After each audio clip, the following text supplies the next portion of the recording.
дефолт страны. Об этом говорят некоторые политики. И понятное дело, что это деморализовывает как минимум людей. У премьер-министра господина Стрельца есть чем успокоить граждан? Естественно, конечно.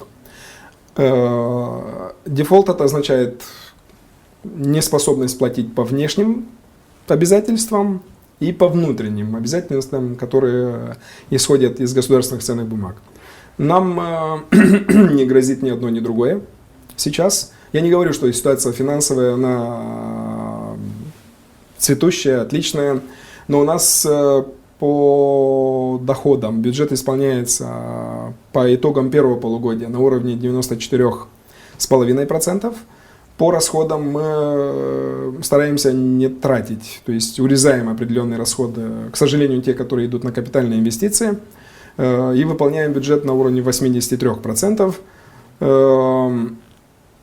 Есть определенный риск, что надо будет сделать поправки в бюджет для того, чтобы часть капитальных инвестиций либо откладывать, либо уменьшить в этом году.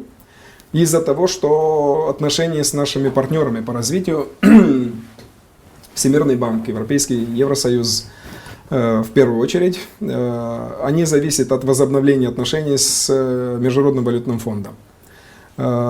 И ту часть бюджетной поддержки, которую мы ожидали, что оно должно было поступить из этих источников, пока в подвешенном состоянии.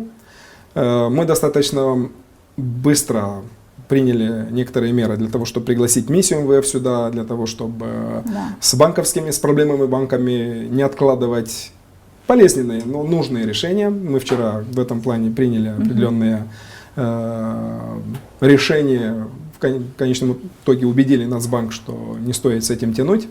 Есть план действий в этом плане, в этом направлении.